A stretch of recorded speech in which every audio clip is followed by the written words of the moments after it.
आज की क्लास में अपन के मैप ले रहे हैं। पिछली क्लासेस में हमने जो के मैप लिए थे इसमें डोंट केयर कंडीशन नहीं लिया हुआ था। So this is an example जिसमें आपने के मैप में फंक्शन में मिन टर्म इंक्लूड है और कुछ मिन टर्म ऐसी हैं जिनमें उन प्लेस पे हम क्रॉस मार्क करेंगे and such min terms are called don't care condition and then will take it as 0 or 1 as per whether including them will increase the size of the quad oclet or making more pair of ones. So it depends. So now take an example.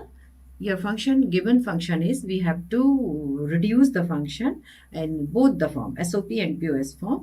आपका function दिया हुआ है f w x y z, मतलब 4 variable का है और don't care condition इसमें कौन कौन सी मिन टर्म इंक्लूड है? मिन टर्म इंक्लूड है 0 1 2 3 7 8 एंड 10। मतलब ये पक्का है कि इन जगह पे इन मिन टर्म्स के लिए फंक्शन 1 है।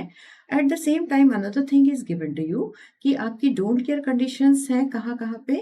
डोंट केयर कंडीशन आ रही है for min term 5 6 11 and 15, right. के मैप बनाते टाइम हम क्या करेंगे?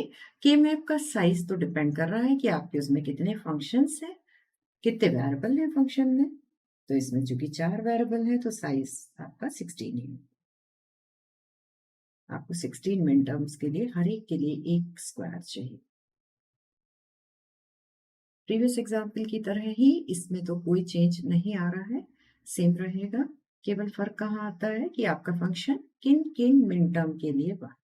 तो 0 1 2 3 4 not included, 5 not included, 6 7 is included, 8 9 10 11 include नहीं है, 12 13 14 15 इंक्लूड नहीं है। कितने मिन टर्म्स थी? 7 आपके वन प्लेस कर दिए। नेक्स्ट स्टेप क्या करेंगे? जब डोंट केयर कंडीशन दी, अब आप ऑब्जर्व करो कि चेक करो कि आप किस किस जगह पे आपको क्रॉस प्लेस करना है। 5 6 11 15 ये डोंट केयर कंडीशन है। तो 5 मीन्स 4 5 इधर प्लेस क्रॉस और 5 then 6, right. Next 8 9 10 11 12 13 14 15। So such place will be 4 place पे आपको डोंट केयर कंडीशन है तो हमने क्रॉस प्लेस कर दिए। रिमेनिंग मिन टर्म्स चूंकि फंक्शन में इंक्लूड नहीं है तो उन प्लेस पे आप 0 प्लेस कर दो। ओके, अब आपने क्या करना है कि आप पेयर्स बनाना शुरू करें। क्वाड बन रहा है, ऑक्लेट बन रहा है, आप चेक करें। तो इसमें आपको क्या दिख रहा है कि हमारे को इन 4 के लिए तो कुछ कंस्टेंट है ही नहीं, राइट। 4 कॉर्नर्स के लिए भी आपको दिख रहा है कि ये 4 कॉर्नर्स पे 1 है, क्वाड ये बन जाएगा। अब ये 1 आपका छूट रहा है, तो यदि आप इस 1 को लेने के लिए इस क्रॉस को भी 1 मान लें तो हम एक क्वाड से उसे कवर कर सकते हैं, या इन दोनों क्रॉस को 1 मान लें तो भी हम ऐसा क्वाड बना सकते हैं। इट्स योर चॉइस आप कैसा क्वाड लें। मैं इस क्वाड को ले लेती, इस क्रॉस को 1 माने, because don't care condition means this place is this min term can be 0 और 1, तो हमने इसे 1 मानते हुए all squares or all don't care condition need not to be covered. Okay, अब इसके लिए rest procedure will remain as it is कि आपको रिड्यूस टर्म लिखनी है। 3 क्वाड बने हैं, तीनों का रिड्यूस टर्म। पहली रिड्यूस टर्म आ गई डब्ल्यू आर एक्स बार, क्योंकि इस फर्स्ट रो से बनी है जिसमें डब्ल्यू और एक्स दोनों 0 0 है। Second min term, second reduce term इस क्वाड की आप लिख लीजिए। इसमें आपके ये दोनों रोज और ये दोनों column, the constant value is w with 0 and z with 1। तो w चूंकि 0 है तो w बार z, और कॉर्नर्स के लिए आपको मिलेगा x बार z, क्योंकि इस कॉर्नर में x की वैल्यू, ये दोनों रो और ये दोनों कॉलम, z0 मीन्स z बार और x0 मीन्स x बार। ठीक है, तो एसओपी में अब आपको इसको इंप्लीमेंट करना है।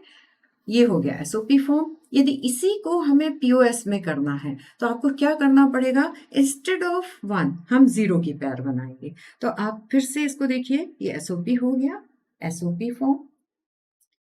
Now will do it again, फिर से आपको बनाना पड़ेगा।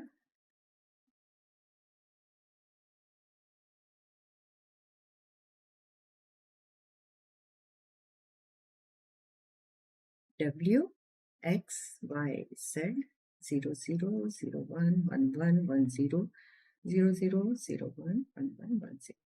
कौन सी मिन टर्म के लिए फंक्शन 1 है? सारा कुछ वैसे ही करिए, केवल आपको स्क्वायर बनाने में 1 की जगह जीरोस के स्क्वायर, राइट। अब आप देखिए, इससे यदि मैं क्रॉस को 0 मान लूं तो मुझे एक क्वाड ये दिखता है, राइट।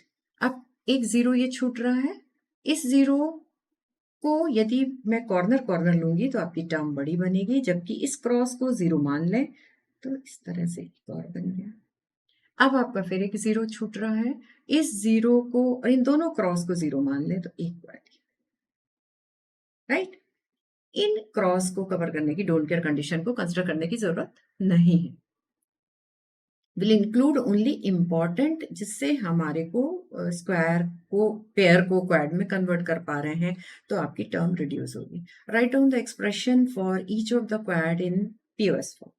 तो आप इसके लिए यदि एक्सप्रेशन लिखेंगे तो आपकी ये दोनों कॉलम, फर्स्ट और सेकंड कॉलम और सेकंड और third row, and the constant value is x with value 1, तो x बार हो गया।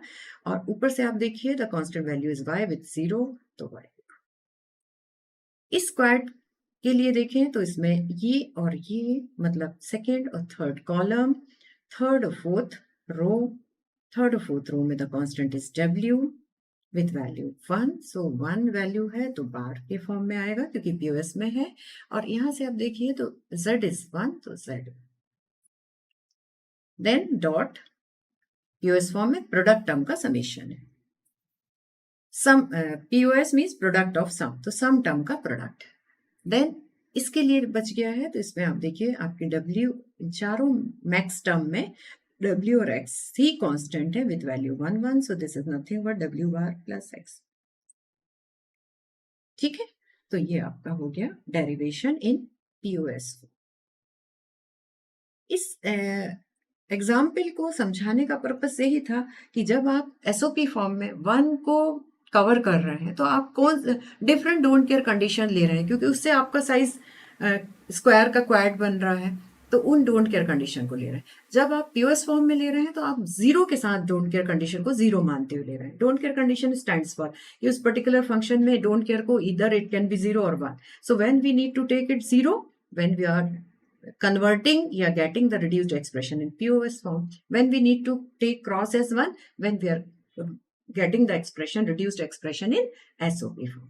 This was the whole purpose to take this thing as an example for this session. I hope आपको ये topic don't care conditions को कैसे account में लेना है, कौन सी डोंट केयर कंडीशन को लेना है, किसको छोड़ा जा सकता है, समझ आया होगा।